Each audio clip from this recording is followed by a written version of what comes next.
Salut les gars, j'espère que vous allez bien. Bienvenue dans un tout nouveau Deborah's Talk. Now from the top, make it. Now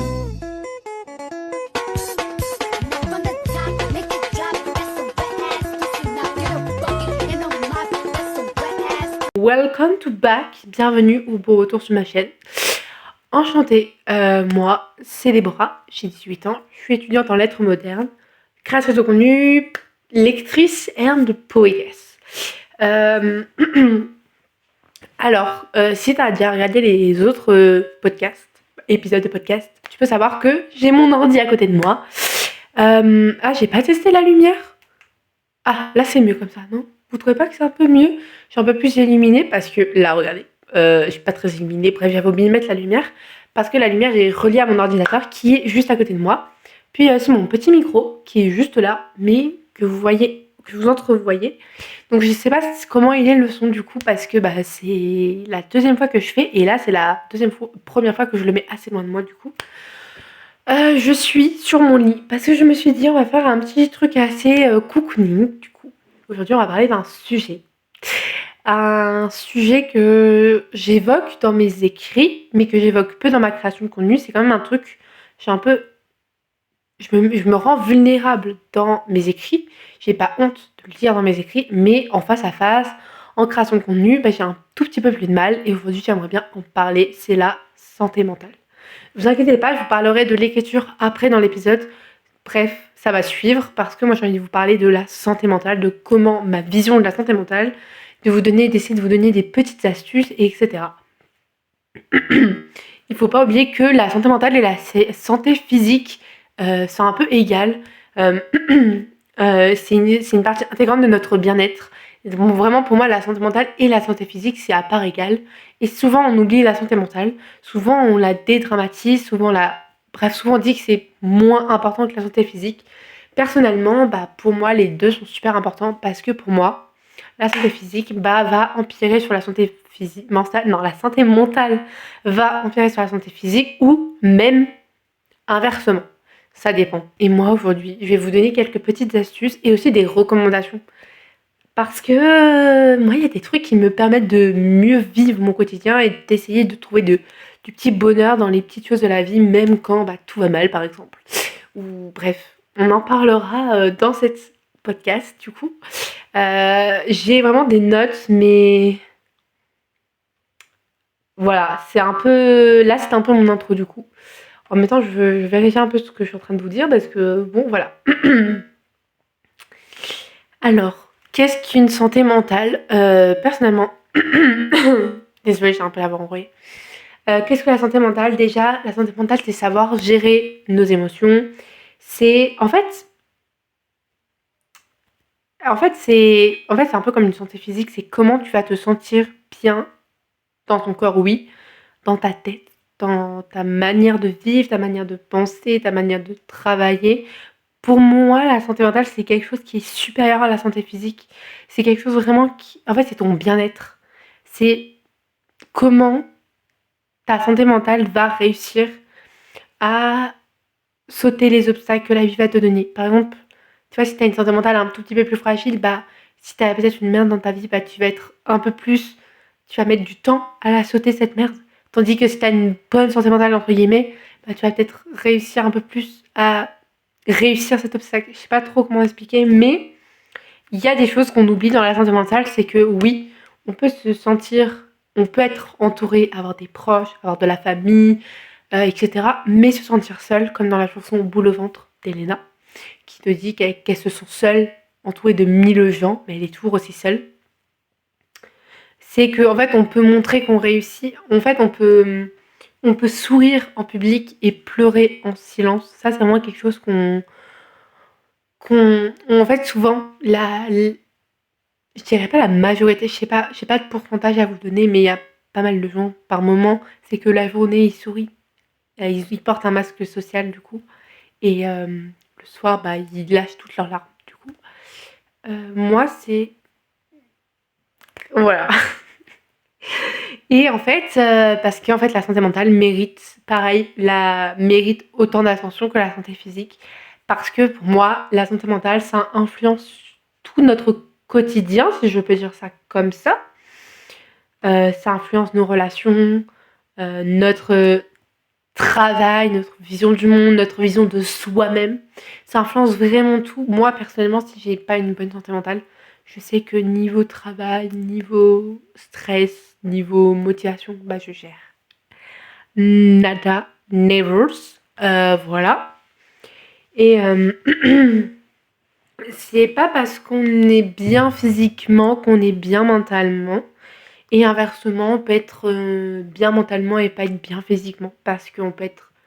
Mon- Souvent, la santé mentale, elle peut aussi empirer sur notre sommeil. Sur notre sommeil. On peut ne pas arriver à dormir pour mille et une raisons. Ne pas vouloir sortir du lit, etc.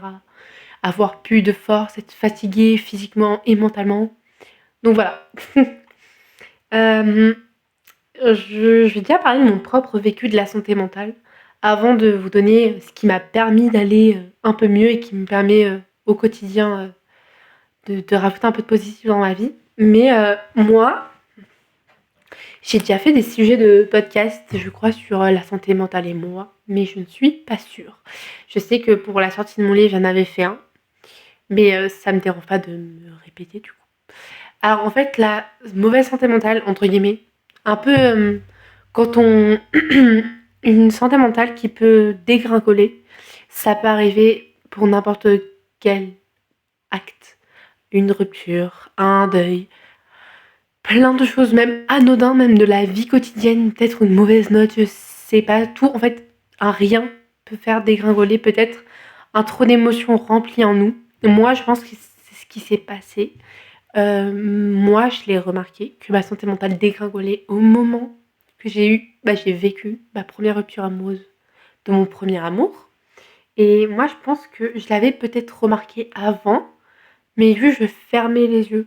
Je pense que c'est peut-être pour ça que c'est trop dur, peut-être que je contiens trop de choses en moi, que j'arrive pas à sortir, et du coup, j'arrive à rien faire, genre écrire, je n'arrive plus à écrire.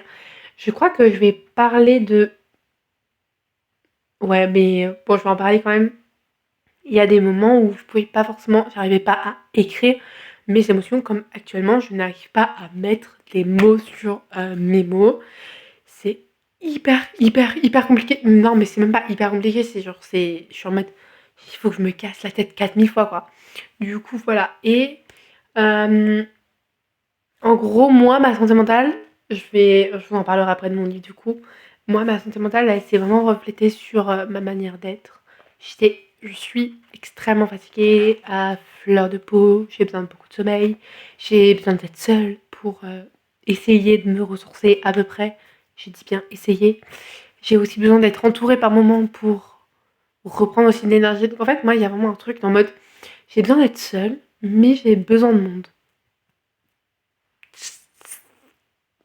En fait, il faut trouver le juste milieu quand t'es dans les deux là. Ah oui, aussi à la perte de l'appétit. Je mange moins. J'ai envie de rien. J'ai envie de rien faire. J'ai trop de pensées. Le sommeil, il vient à minuit. Je sais que minuit, c'est pas tard. Et pour moi, c'est trop tard. Donc voilà. Après, j'ai eu aussi des pensées noires, du coup. Du coup, je vais pas dire qu'elles sont encore là. C'est beaucoup moins, du coup. Je m'étais déjà en mode chialer, c'est dingue ça. Je suis trop à fleur de peau là. Je suis trop sensible en ce moment. Je crois que j'ai rien oublié du coup. Et je vous en parlerai après de mon livre parce que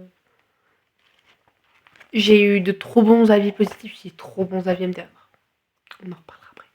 Bref, après, comment essayer de ramener un petit truc en plus dans ton quotidien pour essayer d'aller un tout petit peu mieux, même si c'est éphémèrement.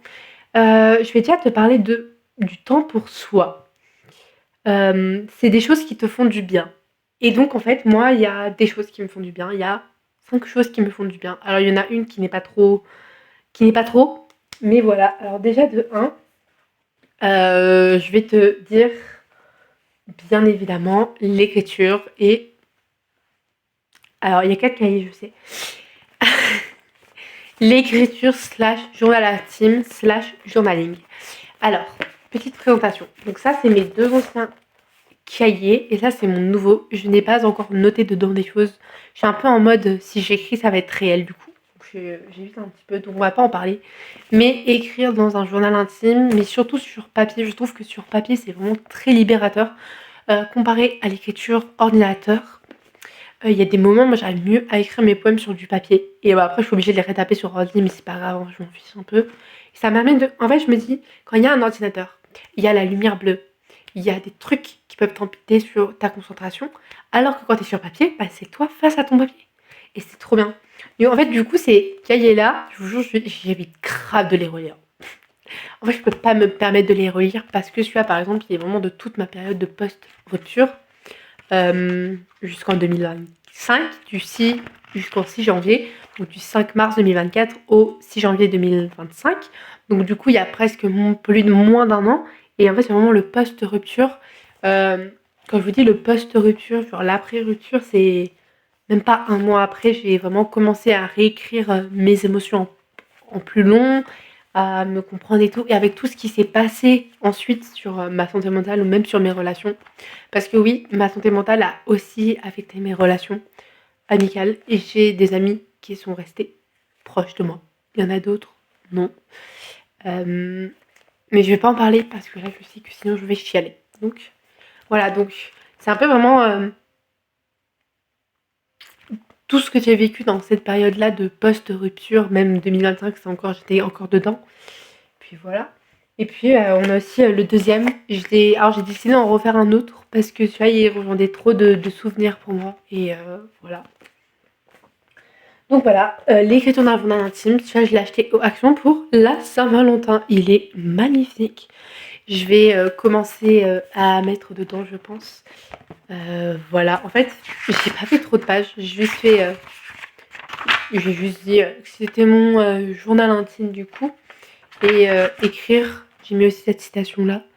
Écrire, c'est ranger le bordel qu'on a dans la tête. Et après, j'ai fait une petite page good vibe, du coup, avec des autocollants pris comme les étoiles. Il y a des fleurs partout pour qui veut bien voir et positive vibe.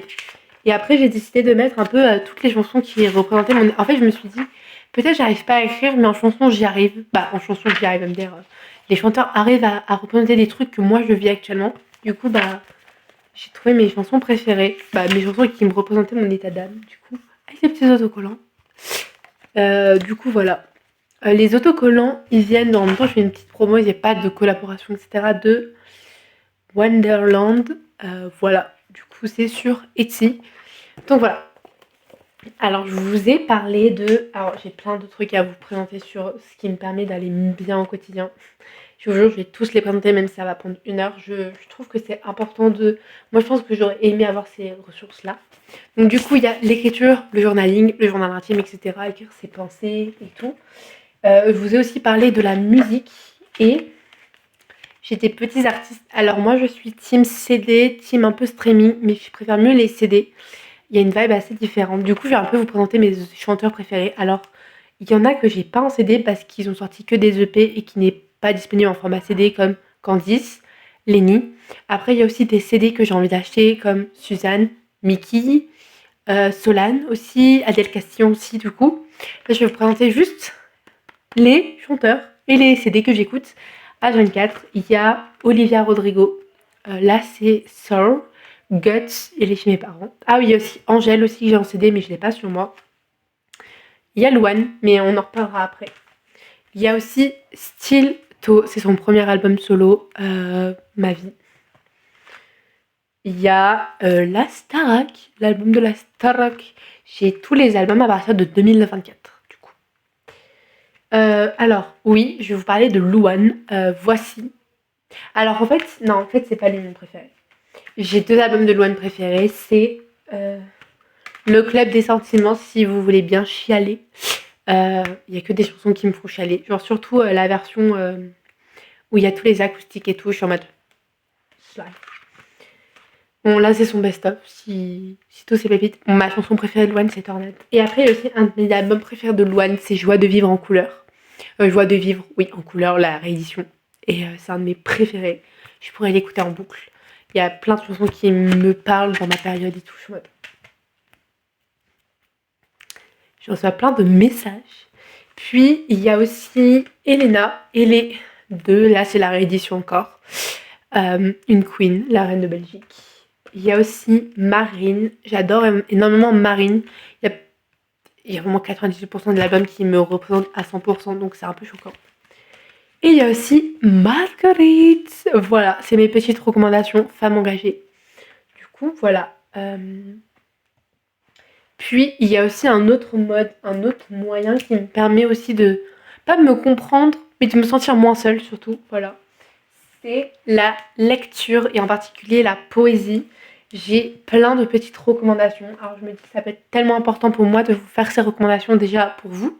Et en fait, juste parce que j'ai envie de vous recommander des auto-édités aussi et de la poésie. Il y a des livres de Deborah Garcia. Un morceau de cœur en plus. Je vous balance juste les noms, les gars. N'allez pas si loin. Il y a Les Bleus de nos vies de Maxine Daly, disponible sur Bod. Donc c'est Fnac, Cultura, Amazon et les librairies indépendantes en ligne. Je crois que c'est Bod, elle. Je crois que c'est Bod. Oui, c'est Bod. Quand je vous dis pas le nom de la maison d'édition, ça veut dire que vous pouvez le trouver partout. Il y a Lover Girl de Rag & for the World, traduit par Pauline Billy-Sarry des éditions Flammarion. C'est pas un de mes préférés, mais ça, si vous êtes dans votre période post-rupture du premier amour, ce livre est pour vous. Il y a Le soleil se lèvera toujours de Courtney Pepperner. Tout le titre veut dire. Il y a aussi Home de Whitney Houston, traduit par Pauline, mais je ne l'ai pas pris avec moi. Il y a un de mes préférés, c'est Les saisons de mon cœur de Léa Jeunesse et de Celia Safe. Ce livre est insane, en fait. Ça parle des saisons un peu les saisons de mon cœur, et j'aime trop la vibe, du coup. Puis j'en ai encore d'autres. Un de mes préférés de Pauline pour le moment, c'est Et demain le soleil reviendra. Il m'a fait tellement du bien à mon petit cœur. Je vous jure, j'étais dans une période très dark mentalement et ça m'a fait tellement du bien de le lire. J'étais en mode Pauline, merci pour tes mots. Il y a Les pétales de mon cœur de Emma Serrano, disponible sur Bod, donc Amazon, Fnac, Cultura et dans les librairies indépendantes en ligne. Ça, c'est pour toutes mes girlsies qui ont vécu une rupture amoureuse et qui sont maintenant amoureuses. Ce livre est fait pour vous. Il y a, alors là, c'est à peu près le même thème, mais vraiment full santé mentale aussi. Pensée salée de Anaïs Evno et Tuer un éclat de Lilou, je sais pas son nom de famille, disponible sur Amazon. Voilà. Et il y a aussi Impossible de guérir de Claire Wickalada de Bod. C'est un de mes préférés. Voilà, c'est un peu la même idée que mon propre livre. Voilà. Ah, mais j'ai oublié de vous parler d'un carnet. J'ai aussi oublié de vous parler du carnet Aldean ASMR. Journal ASMR. Il n'est plus disponible en vente, donc je vais pas trop vous en parler. Du coup. Puis, il y a aussi un autre livre que je voulais vous conseiller, c'est A Travel Not Tempest de Deborah Barthélemy, du coup. Mon propre livre disponible sur Amazon. Ce livre, il parle des tempêtes intérieures, de ma tempête intérieure, mais tu peux te représenter dedans. Il y a toujours aussi ce côté d'espoir que malgré que tu sois dans la tempête, my girls, le soleil, il est là, genre, il est juste caché, tu vois. Regarde, là, t'es dans la tempête. Mais un jour, je voulais faire genre un jour, tu vois, là, t'es dans ta tempête et tout est sombre. Tout est sombre. Mais un jour, le soleil, il va revenir comme ça pour éclairer ton visage. Voilà. Voilà. Puis, il y a aussi un truc que j'ai... On va repartir sur autre chose que mes activités. Voilà, sur ce que je fais aussi pour prendre soin de moi, c'est... Oula, vous êtes tombés, les gars. Il y a aussi un truc que je fais. C'est que je pose mes limites et que je me repose, que j'arrive à dire non. Il y a des moments, je sais que j'ai pas forcément envie de sortir. Même si j'ai pas envie de faire de la peine à la personne ou si j'ai envie de poser mes limites, bah je les pose parce que je sais que c'est quelque chose qui me permet de mieux me ressourcer, du coup. Parce que je sais que si par exemple je serais allée avec, je sais pas moi, dans un endroit et tout, j'aurais accompagné quelqu'un à quelque part, par exemple pour les magasins, et je sais que si j'y vais, je vais me sentir très mal d'y aller parce que je serai pas dans un bon état, et je sais que dire non, Ça veut dire prendre soin de moi parce qu'en fait, il faut savoir poser ses limites, il faut savoir dire non, il faut savoir se reposer, il faut savoir dire, il faut pas dire tout le temps oui. À part si tu sais, tu dis oui, mais si tu sais, ça t'aide à aller mieux, tu vois, ou à te ressourcer du coup. Mais la plupart du temps, il faut aussi refuser les gars. Hein. Je fais tout tomber. Puis il y a aussi le truc de, il faut savoir accepter ses émotions et écouter ses émotions. Oh, les gars, le accepter, on n'est pas là-dedans encore. Écoutez, j'ai pas forcément de conseils, mais moi, grâce à l'écriture, je les écoute. Ah, vraiment, je vous jure, je suis cette meuf. Vraiment, je suis la meuf qui dit et écrire, c'est libérateur, c'est comme l'art, c'est comme écrire de la musique, c'est comme dessiner, c'est libérateur, les gars. Tout ce qui est créatif, où tu mets tes émotions sur du papier, avec tes pinceaux, avec des mots, avec de la musique, c'est libérateur, les gars. Voilà. Et après, il y a aussi des choses qu'on oublie très peu. Très souvent, c'est l'aide extérieure de nos amis aussi, mais il faut pas les prendre pour des psys. Et aussi les psychologues. C'est super important de demander de l'aide. Voilà. Nous sommes au 5e étape. Le podcast, il est un peu tout foufou. Les gars, je suis désolée. On va parler d'un truc. C'est la dernière partie. Et je voulais en parler. Je me dis, je me voyais pas parler de santé mentale sans parler de ce truc-là qu'on oublie trop même dans la santé mentale. C'est les rechutes mentales. Actuellement, je vais dire que j'en vis une. Je sais pas, je suis entre les deux. Je suis en mode, je suis bien, mais il y a des moments. En fait, pour moi, une rechute, c'est t'es entre les deux. Toi, tu navigues entre les deux. En fait, c'est tu pensais être guéri. Tu pensais aller de l'avant. Tu pensais que ta vie allait être bien. Et il y a un moment. Il y a un petit truc qui t'a fait rechuter mentalement. Tu vas retomber dans tout ce cercle vicieux, c'est que t'aimes pas manger, t'as fleur de peau, t'as envie de dormir, t'es tout le temps fatigué. Et ce cercle-là, et en fait, on n'en parle pas beaucoup. Souvent, même moi-même, je vois ça comme un échec de me dire je suis nulle, je suis une merde, etc. Mais j'essaie de me dire que la rechute, déjà, la guérison n'est pas linéaire, les gars. La vie, c'est des montagnes russes. Je suis désolée de vous l'avouer. Mais c'est des montagnes russes. Et c'est ok. Voilà, je sais pas trop ce que je voulais dire avec cette partie. Mais j'avais juste envie de vous faire un petit rappel. Et souvent on rechute parce qu'il y a du stress accumulé, il y a un événement difficile, c'est de la fatigue, c'est un élément déclencheur, etc. Et c'est normal. Parce que la guérison n'est pas linéaire. Voilà. Et pour conclure cet épisode de podcast, qui j'espère vous a plu, prendre soin de soi, c'est pas un luxe, c'est une nécessité pour ton bien-être mental, pour ton bien-être sociétal, bref, pour ton bien-être pour ta vie en fait. Et tu vas aller mieux, si t'as besoin d'en parler, mes DM sont ouverts sur Insta, c'est Deborah Books _. Je réponds assez rapidement, à part si je suis en période de partiel, etc. ou bref, je réponds assez rapidement du coup. Je vais pas te mentir, je vais pas te donner des conseils incroyables, insane. Mais je peux être une oreille si t'as besoin d'en parler. Souvent, on en parle mieux à des inconnus que à ses propres amis, par exemple. Donc, n'hésite pas et prends soin de toi, c'est le plus important. Et moi, je te fais plein de gros bisous.